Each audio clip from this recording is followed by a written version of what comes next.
What does it mean to be called crazy in a crazy world? Listen to Madness Radio, voices and visions from outside mental health.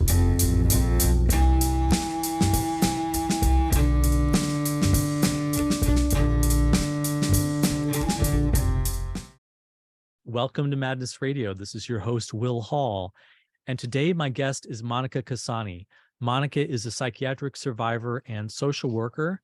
She's the creator of the Beyond Meds Everything Matters blog, which she created in 2007. And since then, she has supported thousands of people seeking alternatives to psychiatry. Monica was one of the early creators of internet spaces for psychiatric survivors and psychiatric alternatives. Monica lives with chronic illness and has been focusing recently on the relation between tardive dyskinesia and Lyme disease. So welcome to Madness Radio, Monica Cassani. Thank you. It's great. It's great to see you. And as always, we've been friends and colleagues since the 2008, I think it was. I think that was our first interview. Yeah. Yeah. So if people there, so this is the second interview I'm doing with Monica. So if people want to check that out, I encourage you to look it up on the Madness Radio website. And I guess probably the first thing we should maybe create a context for this is that you're living with pretty severe, debilitating chronic illness. And so it's been a process for us to create the space and the opportunity to do this interview. And I'm really grateful for you stretching yourself to share with our audience and have a conversation with me. So thanks a lot for being on the show. Well, outside of it, maybe taking a few times to get started, it doesn't feel like a stretch to talk to you. Not ever. Great. I'm glad to hear that. We'll try and make the interview not stressful. So Monica, maybe for people who aren't familiar with your work, do you want to say a little bit about the creation of the Beyond Meds Everything Matters blog and the work that you did, I guess, for like 15 years now? That's when the blog was started, 14 years ago, 15 years ago. Yeah, I think it's 15 at this point. Well, I just started writing really on a whim. I didn't expect anything to come of it. During the very beginnings of this was before like Facebook and Twitter. Or it was just at the very beginning. I wasn't on Facebook or Twitter, and a lot of people were not.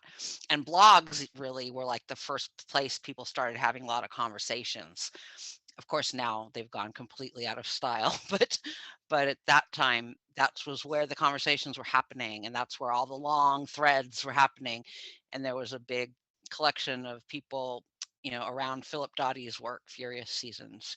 He was a journalist who wrote fantastic critical work on the pharmaceuticals. And he had a more neutral stance in a general sense. And so he held a container for people all over the spectrum who were interested in psychiatric pharmaceuticals. And so I started finding my voice there among others as we started to discuss these issues. That was the Furious Seasons blog. I remember that blog. That was really a very influential, very early critical psychiatry It blog. laid the I don't think it's still around, but No, it hasn't been there for a long time. I do have some of his archives on my site. mhm. He gave me permission to do that. Um, So that's really where you started to find your voice in terms of sharing with other people about your experience. yes, I had never discussed these things, although they were part of what I thought about. I had never had a context to develop, language around my concerns because nobody I knew had them, or not the way that I did. And so those early days for me are like romantic in my memory of how, because I was finding myself for the first time, coming off the drugs. I was already coming off when I started reading Furious Seasons, and it took me 6 years to come off, and I'd been coming off 3 years when I started writing. So how did you get just for people who maybe don't know your story, how did you get a diagnosis? How did you get on the meds? And then how did you start the process of coming off? I know that we went into detail on this in the other interview, but I want to give people a context for your work now. In college, I was forcibly hospitalized after doing hallucinogens, essentially. and Like LSD or mushrooms or something? um, it was, I guess, yeah, both probably. It was a crazy summer. I didn't do drugs much. I did them very, very briefly, and I don't actually consider mushrooms drugs. I consider them herbs. But LSD is a pharmaceutical. I think that qualifies as a drug. Um, I It was a very, very brief stint. I was in college. And yeah, I had a massive, what I perceive now as a massive out of control Kundalini awakening type of event. So And a spiritual emergence yeah, breakthrough. and it was just completely misconstrued by everyone. And I did my damnedest to find other means of support and care at the time. And So you were doing mushrooms and LSD and something kind of blasted. Kundalini is, it's like a concept from yoga from. yeah, it's one that's worked for me. It still does. I mean, I use multiple frames to understand my experience. Kundalini remains one of the many multiple frames I use. Okay, so you do these hallucinogenic drugs, and instead of just having this weird kind of recreational experience, emotional opening experience, something kind of explodes or gets. Well, it was more complex than that, and I didn't get into it at the first time because I hadn't dealt with the traumas involved. I had a boyfriend who was doing this with me, who ended up traumatizing me grossly and gravely. And I think it was the trauma more than the hallucinogens that hurt me. I was raped. He stole my money and took off. And the trauma was extreme. I loved him. He decimated me and took off. And I ended up in the hospital, and nobody asked me what was going on, what happened. I had lost my first love in a violent and horrible way. So the role of the trauma connected with the psychedelics, you hadn't really put that together in the previous interview that we did. No, I mean, I hadn't even really, yeah, I hadn't. Mm. I, like everybody else, even while I was talking about trauma, was still learning to understand my own.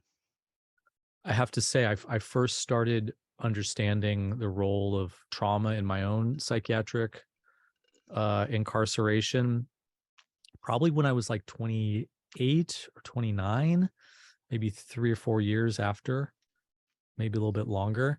And I'm still uncovering pieces. I went through a whole school program. I was in a master's degree counseling program, and there was a whole traumatic incident that I never even talked about while I was in the Mm. school program, in doing therapy and being in groups and doing all this intense. So trauma really, I think in Buddhism they talk about the sleeping defilements. When I heard that phrase, sleeping defilements, Well, that sort of come. what I did was become a social worker and take care of people with traumas that were similar to my own. While I thought they had it so much worse than me, I finally started realizing that my traumas were pretty much the same as the people I was taking care of. And so there's a whole host of, secondary post-traumatic stress from the people I was working with, because I worked with the fringe of the fringe. But it turns out that my traumas were very similar to theirs. And I had never, we grow up believing, or I did, that I was normal. My family looked normal on the outside. So by the time I was finished working and started talking to others in Philip Dottie's circles, and then my own work where people, traumatized, hurt people started flooding to me, I uh, I started recognizing the same things in my own history. So there's an element, I guess that's called vicarious That's the word. Yeah, re-traumatization. that's what I Yeah, where was you looking get, for. yeah, I don't always like clinical terms, but that's Mhm. kind of a useful concept. So where does the Kundalini part come in? Because that would suggest that there was something positive about it. And I think this is one of the things about your work and reading your work all this time is that you are on a spiritual journey. And I know that's a cliched phrase that get used a lot, but let's get into that because I think that's very interesting. How trauma, psychedelics, stress, the conflict with a boyfriend, and a spiritual process and Kundalini are all interwoven. Well, unfortunately, and it's hard to know how to talk about this stuff because I do not have a Pollyanna attitude about it, and people turn these kind of ideas into very Pollyanna type um, quips. But Like they take them lightly, or they don't. yeah, well, I think what happened to me was the only way I was ever going to become an authentic person. My being and self was so squashed. I needed to be destroyed in order to find my authentic self. You mean And before you took the psychedelics and had the violence happen to you, you were already squashed and you needed I was something. completely squashed, and but I was seeking, and that's why I did those things. Those things were done in integrity and seeking truth. And I cannot regret them. There, a lot of people do these things, get psychotic, and then say, "Oh, I would never do that." I certainly don't recommend sensitive people dive into using substances, but I know that had I not done that, I would have gone into a life of being shut down and unaware. And my life sucks. Frankly, it does. And I prefer it to being a walking zombie uh, soldier of capitalism. Walking zombie soldier of capitalism. Yeah, this I think a lot of people would hopefully question that. Well, that's really that brings us to like your current situation and the struggles that you're dealing with as someone who's struggling with chronic illness. It's a very powerful thing to say. You would prefer being in the suffering that you're, I'm alive. My life sucks, but I'm alive. but you're alive. Yeah. I don't think I was alive when they drugged the shit out of me. I was alive when I started my journey seeking. And yeah, my life is in order to wake up from what had been done to my body since I was a infant, from what I can tell, that was the only way. And I'm still the systemic infections I have that happen to also correspond with Lyme disease in terms of lab results. As far as I can tell, it goes back to infancy because I can feel the stuff coming out when I'm doing Lyme protocols to get the break up and dispel the biofilm that the Lyme disease creates. Yeah, okay, so a lot of concepts that are new to me, and as we've talked as we've talked before, this has been something like, "Oh, I'm trying to get up to speed," because we're sort of building a bridge between different realities here, and I'm trying to I have Oh, not. my reality, baby. Yeah. Yeah, yeah. Well, so it sounds like in your childhood there was a squashing, like you felt squashed, and I'm imagining that there were things happening in your family that we would associate with trauma or neglect. But there's Oh, yeah, also, and I could go on for 3 hours about all of that, right. but Well, I think we talked about it a bit in the previous interview. I didn't have as much of an understanding as I do now, but maybe a little bit. Okay, so there's that, but then there's also this kind of physiological, let's call it maybe, I don't know what we could call it, like a physiological injury that has to do with infection and I mean a lot of us are aware of how antibiotics and gut health and the different things that nutrition, the ways that we grew up, even like something as simple as living a sedentary lifestyle, or the influence of different chemicals in our food and pollution. And there's a lot of research coming out now about air pollution and cognitive problems, behavioral problems, mood problems. So both of those things were going on, and you sort of on some level you knew that you needed to break out because you didn't want to be a capitalist zombie. So you become a seeker, you take psychedelics, and then combined with this trauma and violence that happens with your boyfriend, things sort of explode for you. But it's also this Kundalini awakening. You're in the psych system, you're on meds. Now you're working as a social worker with other people, and you're thinking, oh, wow, they have it so much harder than I do. But actually, at some point, you realize, wow, I'm actually deeply, deeply traumatized as well. Was that the point at which you started to think about coming off the meds, and how long were you on medications for? Yeah, I mean, that is kinda how it happened. My clients were dying because of the drugs they were taking, I mean, I knew that the medications were killing them, and I knew that I was on actually larger cocktails than almost all my so-called severe and persistently mentally ill clients. What Um, medications were you on, or what was that? I was on every single class of psych med at the highest dose. Anyway, we talked about that in the past too. So that's why it took so long to come off and why I have iatrogenic injuries. It's become clear to me that the iatrogenic injuries also allowed for grave and gross systemic infections to take over, opportunistic infections. Um, and that's why I haven't recovered from the physical aspects of the drug withdrawal.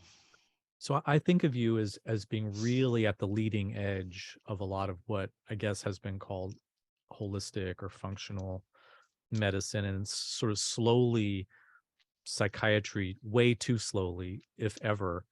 So psychiatry starts to catch up. And one of the things when we talk about systemic infections and the role that they might play in emotional suffering, psychological suffering, psychosis, is that we sort of like want to push that away because it's too biologically determinist. Like we think, oh, this is something that the physiology is being blamed, where actually this is a trauma. This is a question of support. This is a question of the person's life story, not what is the phrase that gets used? Like it's what happened to you, not what's wrong with you. And I think that's what's really interesting about talking with you and learning from you, is that a lot of those artificial boundaries and separate categories and separate boxes start to get blurred in this way that I think is actually much more promising for understanding what is driving people's suffering.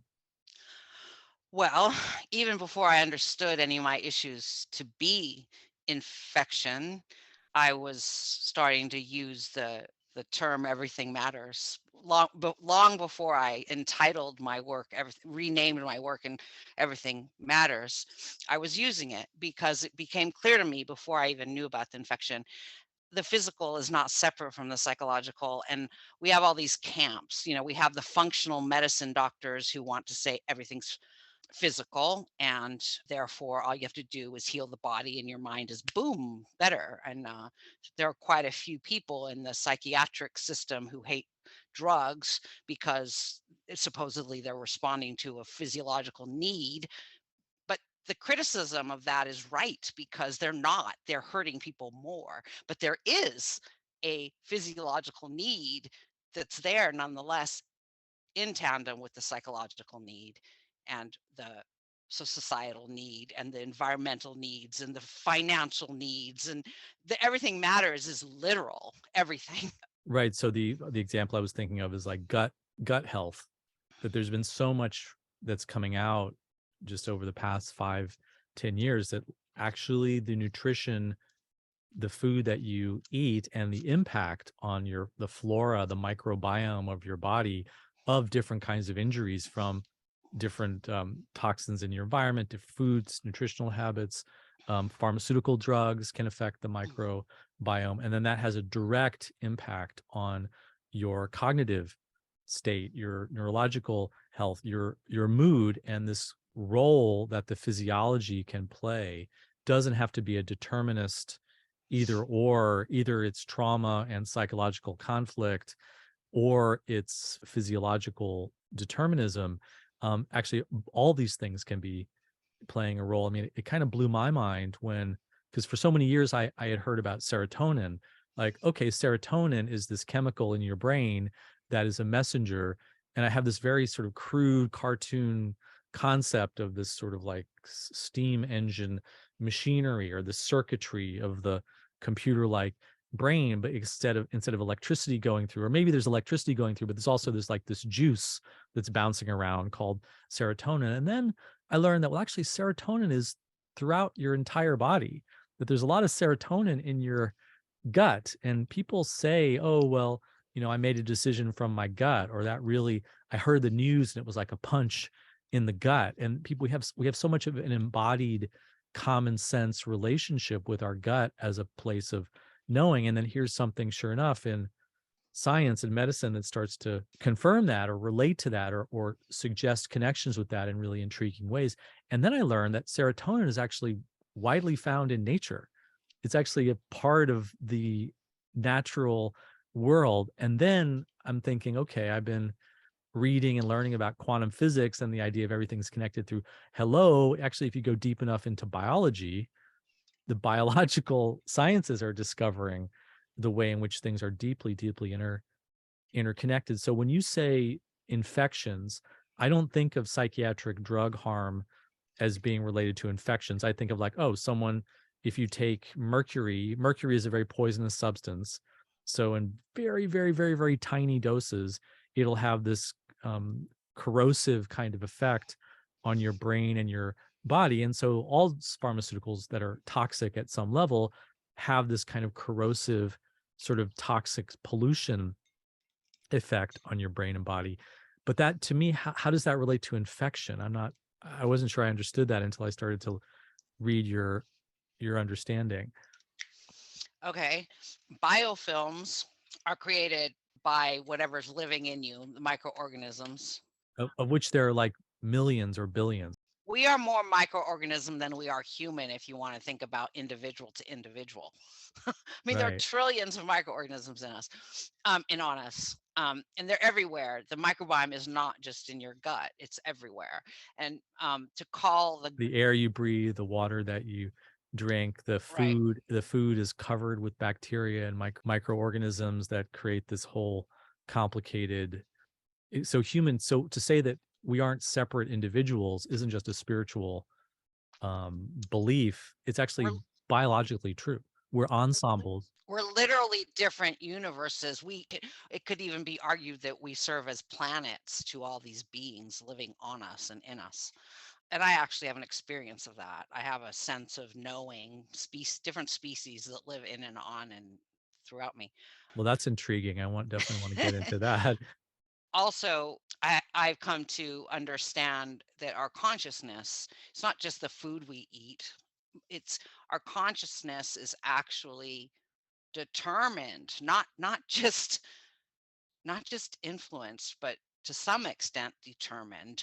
But it's going to be kaleidoscopic because we all have different colonies and populations of microorganisms. So it's going to be endlessly diverse, but it is determined by that diversity of microorganisms that we house. They affect our consciousness. So how does this relate to psychiatric drug injury? Well, psychiatric drugs, in my experience, destroyed or continued to destroy it. I think the sensitivity to being wide open can sometimes be a challenged blood brain barrier. The drugs seem to make these issues worse and allow infection to enter and take over. The drugs have nanoparticles as well as all sorts of chemical substances that the biofilm that these microorganisms, the ones that cause the infections, collect and form into structures in the body that disturb all sorts of things, organ systems. My clients were dying for those reasons. Organs shut down, detoxification, impossible. They call that metabolic syndromes. People who get diabetes and die and gain 300 pounds from Zyprexa, and all the antipsychotics can do that. Right. These are systemic stresses that lead to systemic breakdowns. I mean, the idea of the blood brain barrier, that really, a light bulb really went off when I talked with you about this, because we know from, in terms of gut health, like restoring my gut has been really important.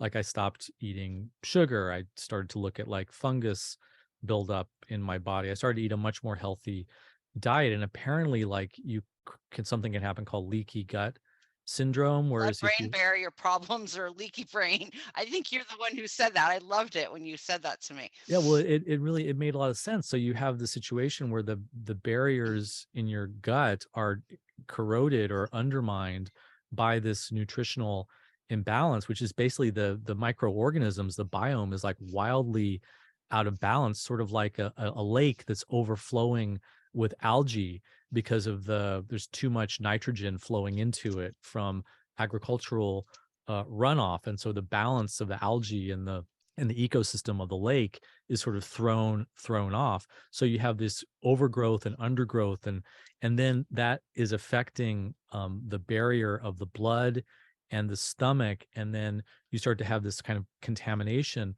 that's happening. And so what you're saying, if I understand it, is that something is happening in the brain as well, that the barrier between the brain and the blood system gets weakened and undermined.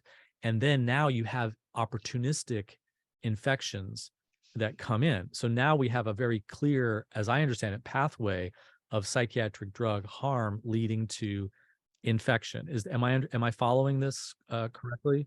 Yes, but it goes a little further than that in my own somatic experience because Hmm. the mouth, in terms of, most medical thought around the gut when they consider it as a whole, the mouth is the entrance to the gastrointestinal system. But the mouth is right there next to the brain, and the sinuses collect things from the mouth, and the sinuses go into the brain. Basically, your gut and your brain, it's your gut's not a second brain, it's part of the brain. And I was sick for so long. I was inert, I was bedridden. I couldn't even sit upright. I was literally just propping my head up, but I was still laying flat for 5 years. 5 years. Yeah. So, I my, remember visiting you during that period. yeah. You were really, you weren't able to have a conversation like we're having now, or your energy levels and your level of impairment was so severe that we wouldn't have been able to communicate like this. No, I mean, very occasionally I could have a conversation, but mostly I really couldn't speak at all. And there were times, and you never saw me then, where I mean, I literally was just in a dark room and couldn't do anything. But when I was laying down, people don't understand this about chronic illness, what happens to the body. But if you're laying down all the time, you're not digesting correctly, and food and bile and everything literally travels up to your brain, so that infection, any the stuff in your gut should not be reaching your brain. But if you're inert for 5 years and you don't move and you don't have a physical therapist coming in moving your body around or anything, shit happens. I mean, big time. And that's another one of my interests now is helping people who've been bedridden or critically ill for a really long time understand what it means to have had a frozen inert body, and how do you come back from that, because it's just not understood by virtually anyone in the medical field.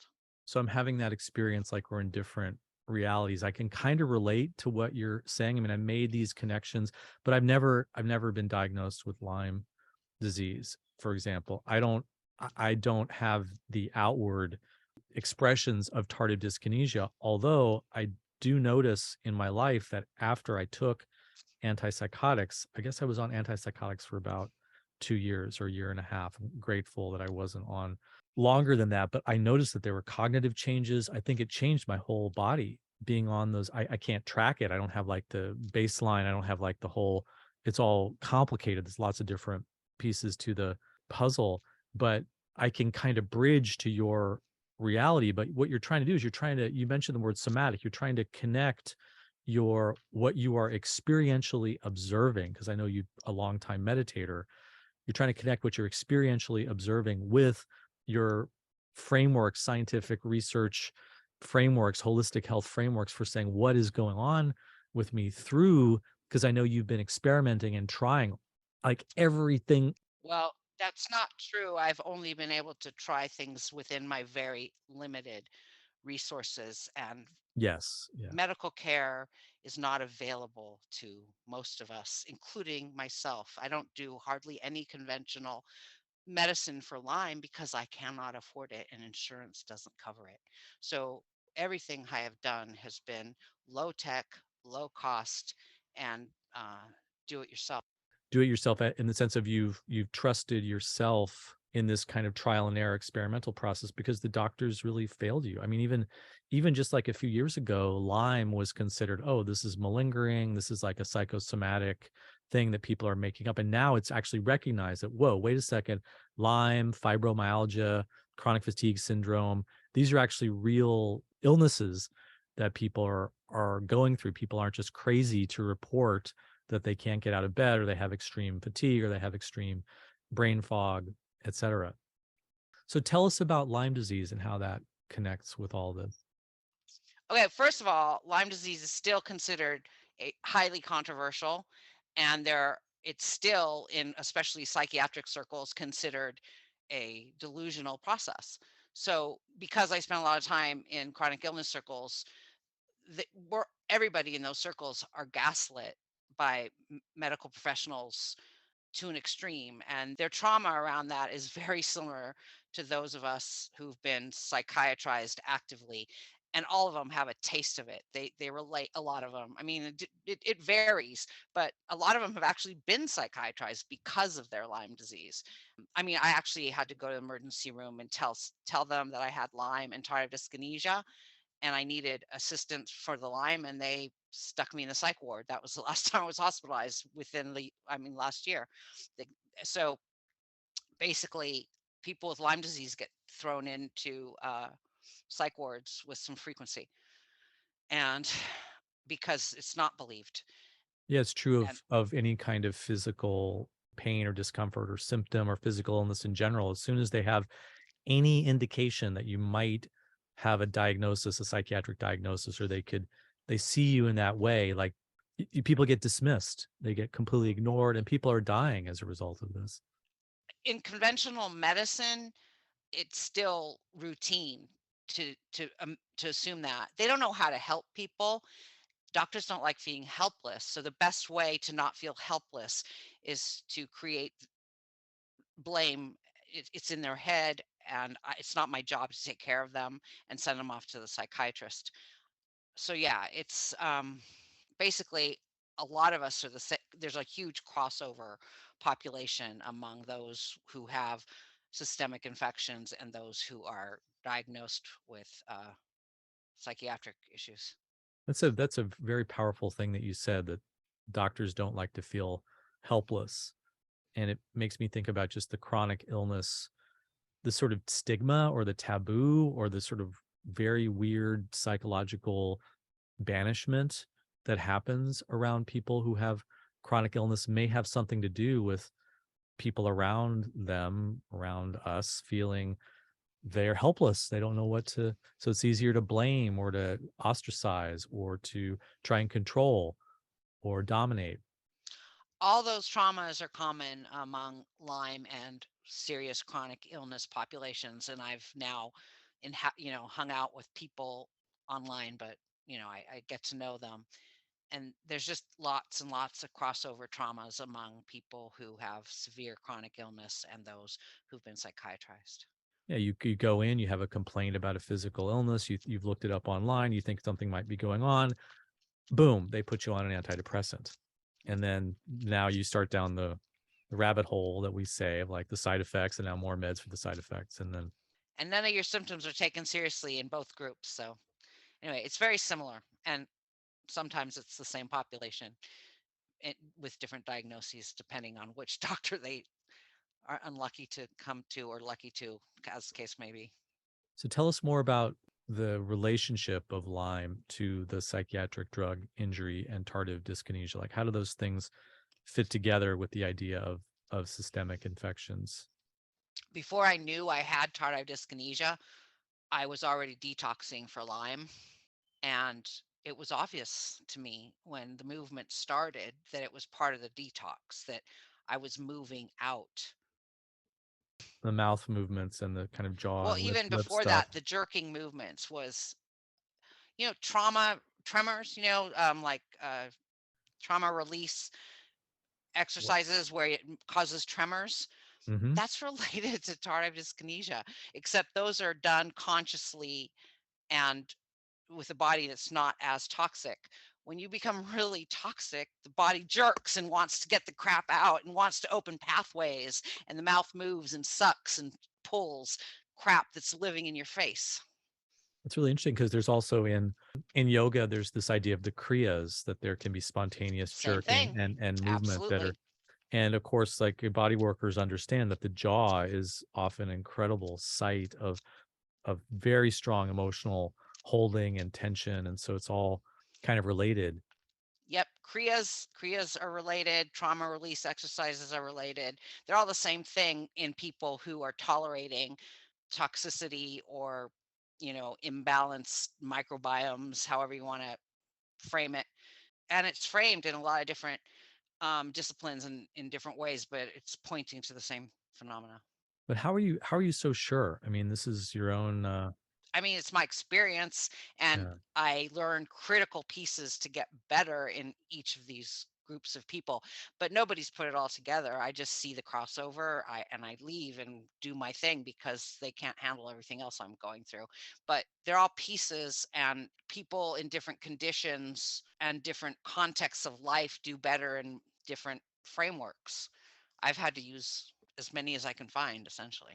Well, if someone does have the framework of systemic infection, what how does it help them? Like, does it lead to different kinds of treatments? I mean, it sounds like that's been true for you that over the past year, you've actually started to get some treatments that are starting to move you forward after a long time of not moving forward. Is that right? Or Yeah, but I also don't think everybody needs what I've needed.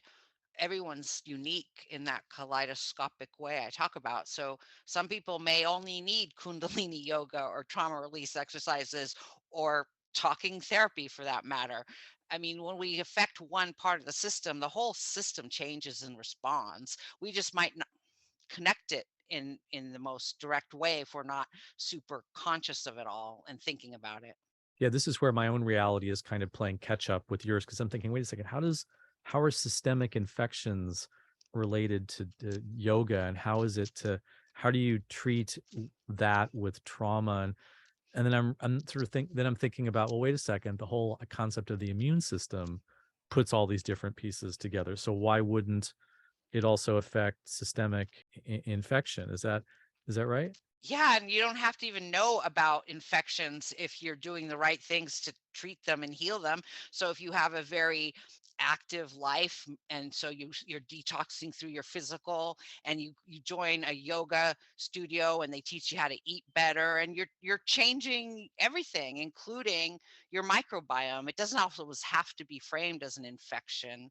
It may be framed as just imbalance and not feeling healthy, so you make changes. And I don't think it's necessary for a lot of people to ever frame it that way, but it's good to know that that could be part of the picture when someone responds to changing their entire life and diet and activity. That's going to alter things like infection if it's not gone too far. I mean, biofilm, I was on these drugs and things that changed my body in profound ways for many, many years. In detox circles, they often say that if you've been on pharmaceuticals for many years, you may not make it. I am categorized in those groups, and it has shown up to be true.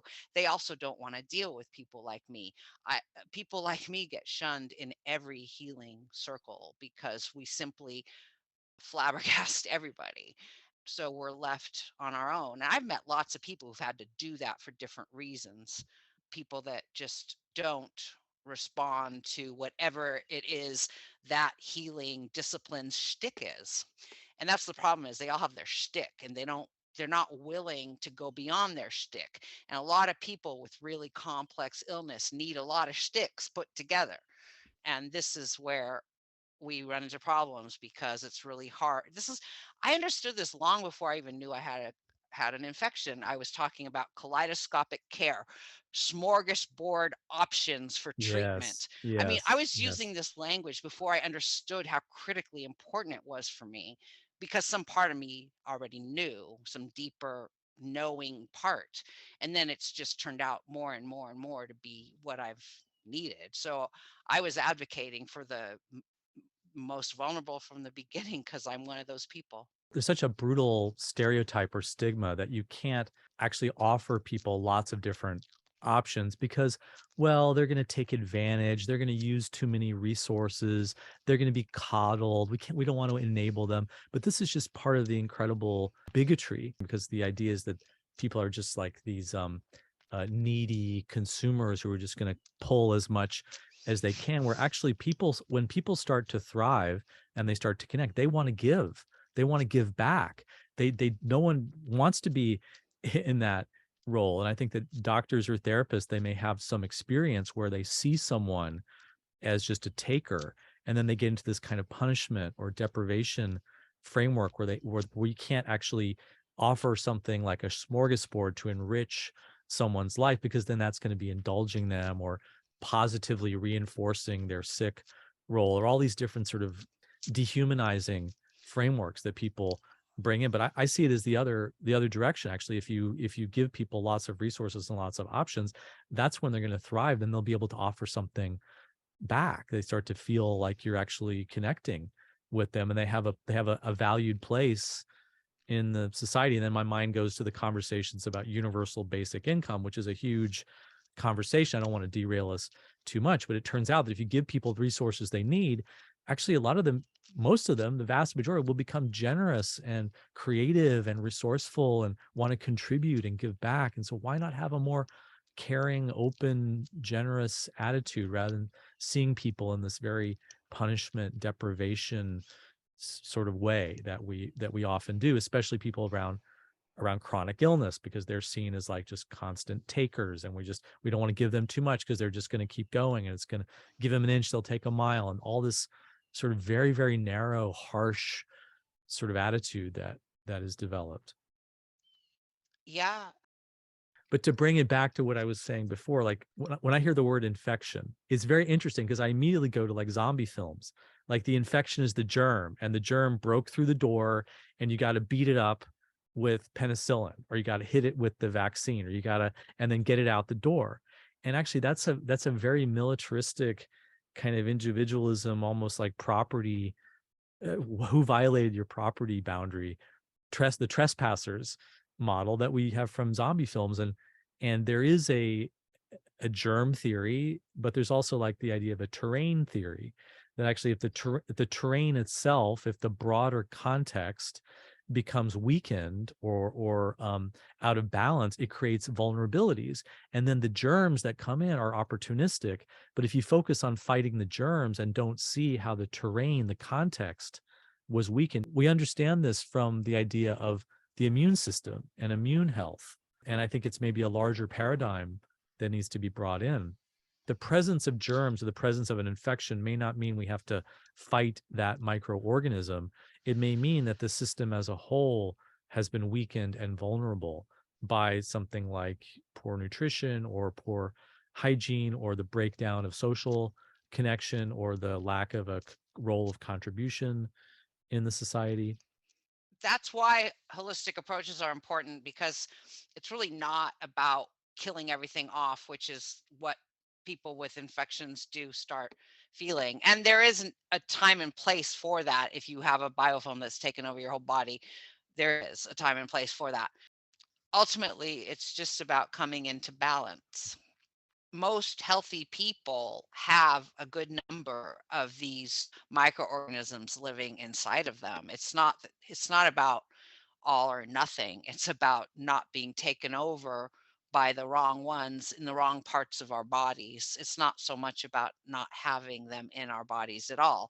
Candida, for example, that everybody knows about, is in everybody's gut, The fungus but it's infection, also a candida. normal part of the gut, and everybody has it no matter what their condition is.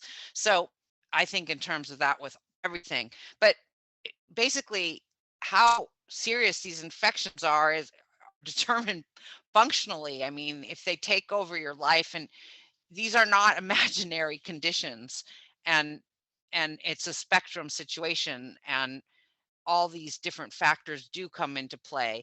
And you don't some people can get these things taken care of without any pharmaceuticals, and I've seen that happen a lot. I've also had doctors tell me you cannot get better if you don't take pharmaceuticals. It's like, excuse me, I know people who have.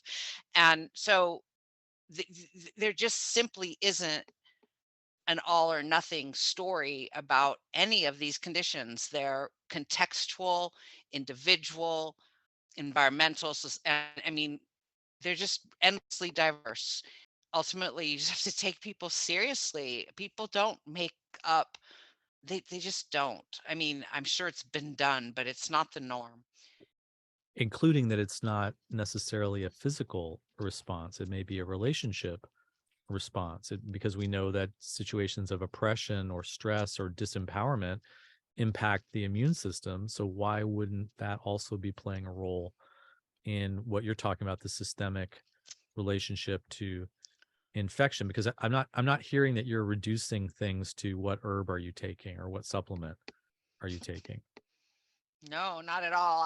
I've never done anything the way you're supposed to in Lyme circles or psychiatric circles or anywhere, because for me, oh, I've always rotated everything, and doctors won't work with me hardly ever because I won't do what they tell me because my body rejects their pharmaceuticals after a while. I have taken some antibiotics and antiparasitical pharmaceuticals that have been helpful, but I did not take them the way they wanted me to take them. But I was also talking about like what we might call psychological or interpersonal or social pathways, like standing up to bullies or Those things change your body. The chemicals that are released when you do something empowering change your body. They're probably antibiotic. I mean, so absolutely. And if you're isolated like I am and a lot of people are, especially since the pandemic, we don't have relationships to interact with and heal within. You can't heal in isolation. We need each other. So that gets very complex too. We need the drama of the family. We hope that we have conscious parents and siblings, but we need all that. We need the chemicals that are emitted when we feel. And if all we feel is isolated, alone, and sad, well, that's what I live somewhere where I don't know a single person except my partner, who I am very blessed to have. But it's been horrible, and we're trying to get back to where we consider home. But um, it really it's really made me understand. And I was isolated and didn't see people all that much for a long time because I've been sick, but I had people in my life, and I haven't for the last 3 years. And it's phenomenal what I've learned. I mean, I hope to end this, and it will just be another period of my life in which I learn a lot about being human, but it's hard. well, let's talk about that a little bit because you said that you needed that kind of breakthrough to get you out of this squashed state that was leading you to being a capitalist zombie. And but there's some way that what you've been going through is also a spiritual process. What have you learned, or how is it a spiritual process? Has it had a purpose? Is this happening for a reason? Well, everything's paradoxical in my life. So, sure, maybe I needed it, but wouldn't it have been nice if we lived in a society that provided options that made it so we didn't have that be the only way to find something? I may make a statement, but there's an opposite that's true always, because everything I experience at this point feels paradoxical. So, I can say one thing in one context and something that sounds like the opposite in another context, and they're both true. And um, that's like a thing to consider in your next Zen meditation. How has the chronic illness that you've been through helped you or pushed you into that seeing paradox state? Because that's a very spiritual perspective. That's like a non-dual perspective. That's the perspective of Zen or Taoism or a lot of kind of Western mystical traditions. I've lived in hell for going on 2 decades, and I have access to heaven here, down here in hell. And I've learned that it's just all held together at once. But my body, because it's sick, it doesn't have access to heaven all that often, but it's here all the time. Our bodies and the condition of our bodies allow or disallow what we understand, see, our attitudes. We don't have so much choice, but if we stay aware, we can move in the direction of having it more often. This is why I don't judge people in any ultimate sense, or people I want to stay the heck away from because my drama and their drama don't mesh. But I know that they're as innocent as I am. Honestly, when I'm in these, I mean, I'm in a flow with you, and I can't, I really don't know what I think of how it's going. It's going, and I'm in the moment. That's good enough for me as far as I'm concerned. So I'm thinking about something you and I have talked about quite a bit about what is consciousness, and it seems like we're not unified. There's multiple things going on. This is why I'm drawn to Jungian psychology. It's one of the reasons I'm drawn to open dialogue, the idea of that there's different parts or different voices or different perspectives that interact, and through that dialogue the self is created, and we all have this sense of we observe ourselves, or we have a conscience, or we deliberate, we feel conflicts between parts of ourselves. Why is it that the psyche is multiple? And then you and I have talked about, well, we're actually ensembles, we're physiological gathering places of vastly complicated ecosystems of microorganisms, even our physical organs like our liver and our kidney and our lungs. It's almost like they're beings that have their own sort of processes and agenda and and things, intelligence that they want to convey to us. People have physical memory, they have body knowledge. You sometimes can't remember something until you put your body into the posture or the position that will trigger that memory. And it seems like it's certainly possible that all of that is interacting with microorganisms. And you've said to me that these creatures inside of your body are talking to you, are that sometimes they're wiser than you. And there's actually a lot of research coming out that bacteria may have some kind of consciousness. May have some kind of intelligent process, that trees are interacting and have consciousness, and they're social and they're communicating with each other. So is Mushrooms, mycelium. mycelium, yeah. So is that your experience, that you have this community of beings inside of you that you're Yes, talking with? I've tweeted something like we are a concert of multiple beings.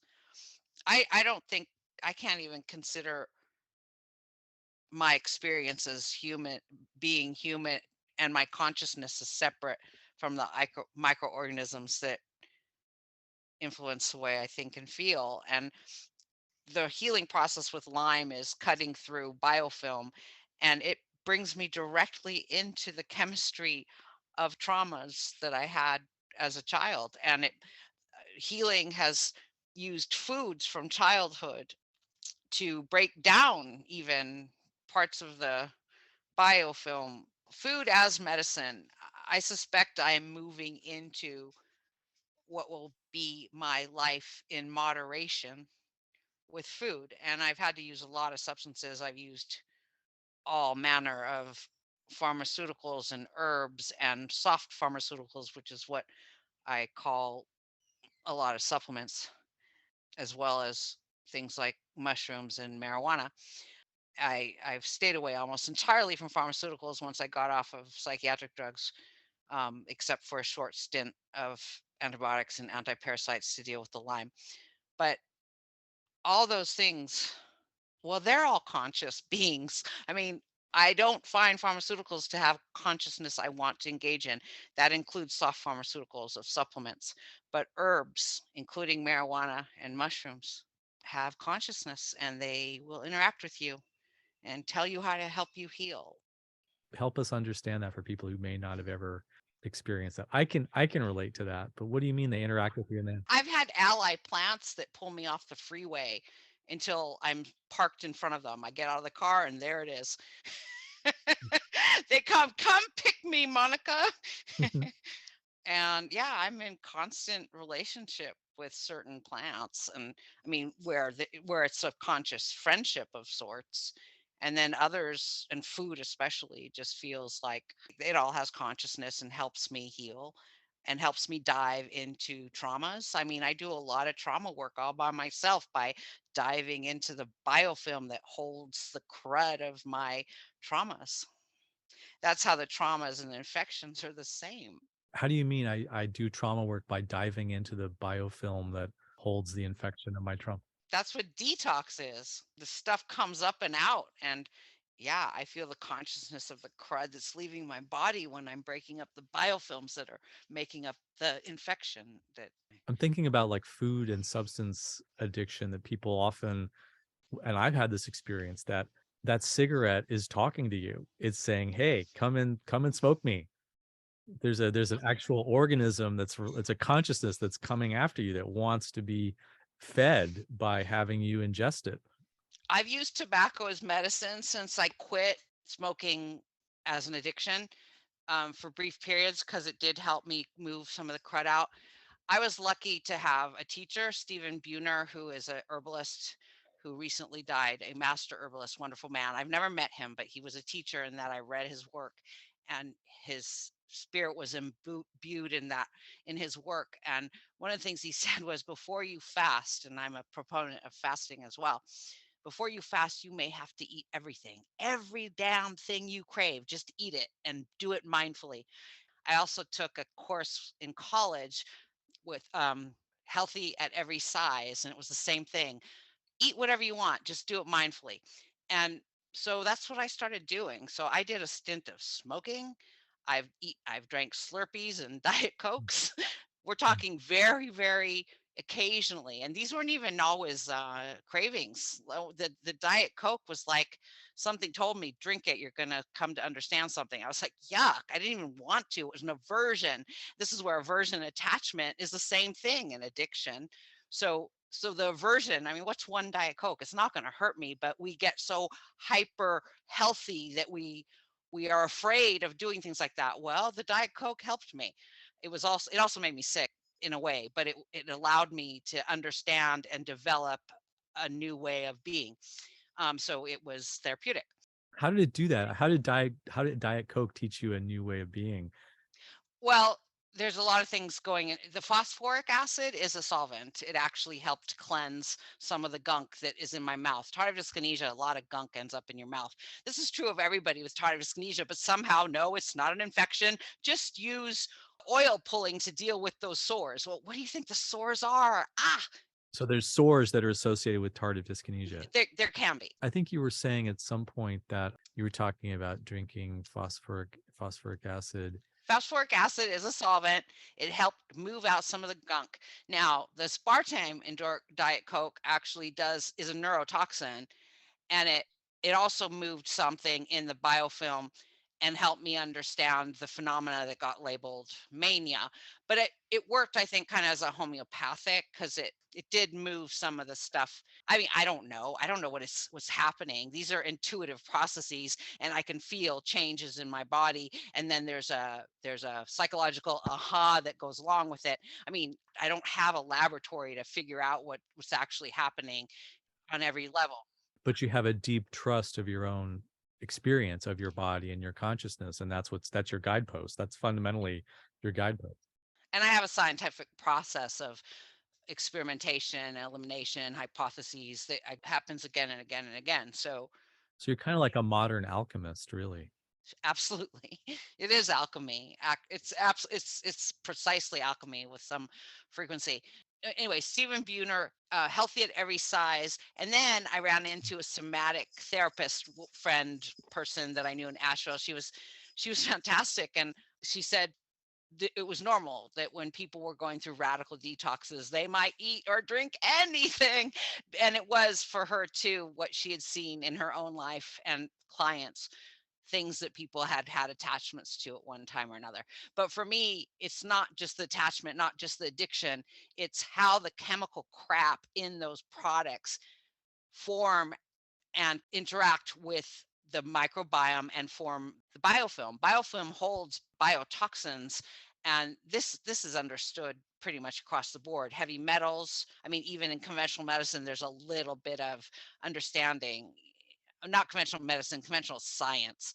Medicine doesn't know anything, conventional medicine, but there's heavy metals, there's all sorts of environmental toxins from the air and the water and pharmaceuticals.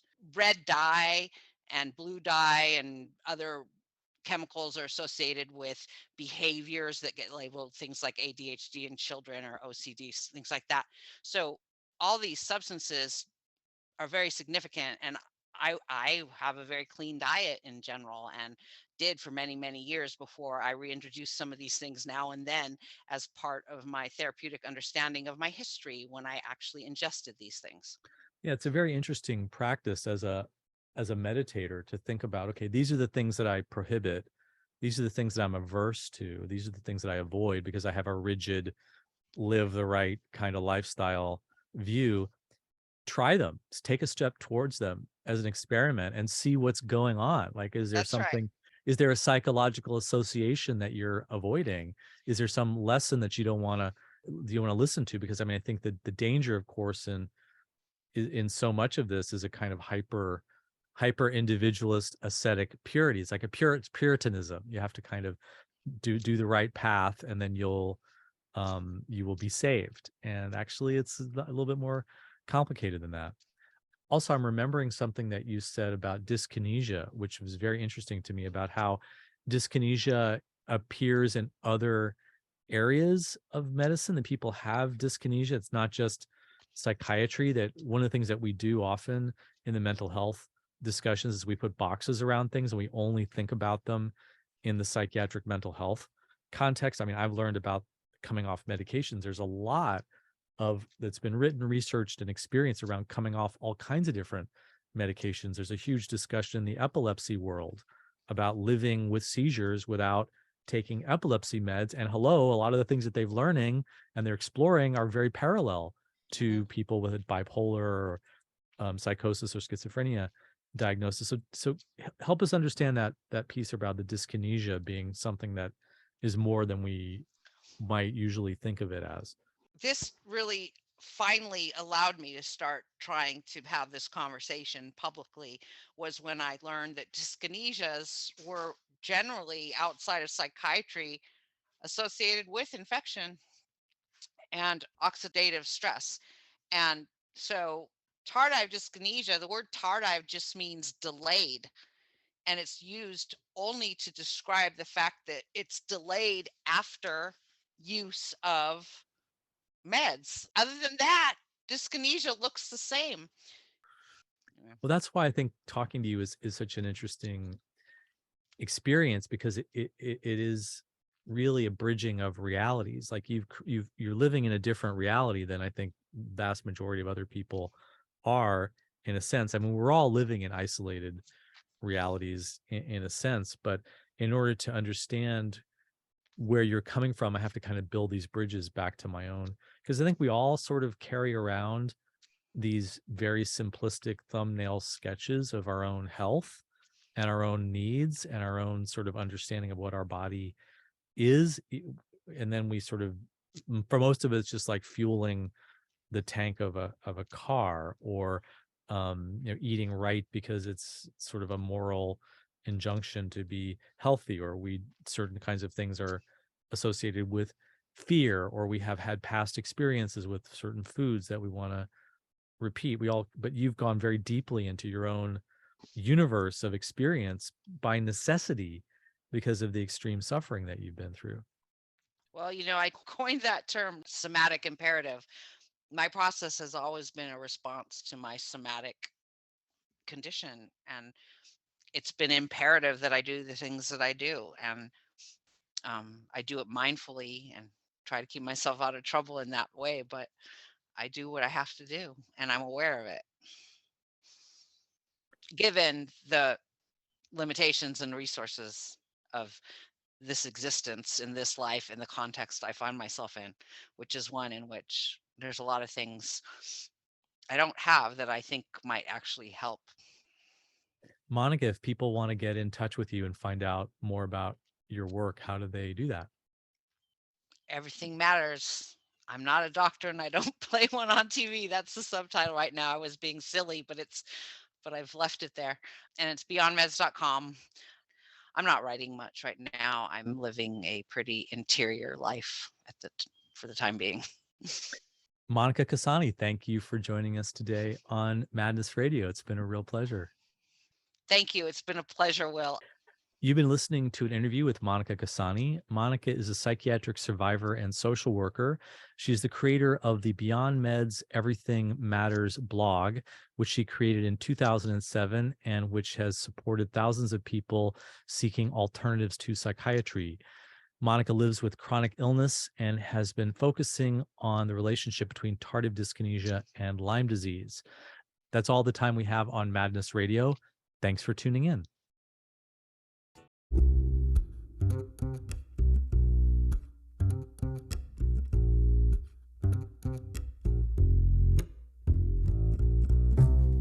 What does it mean to be called crazy in a crazy world? Listen to Madness Radio, voices and visions from outside mental health.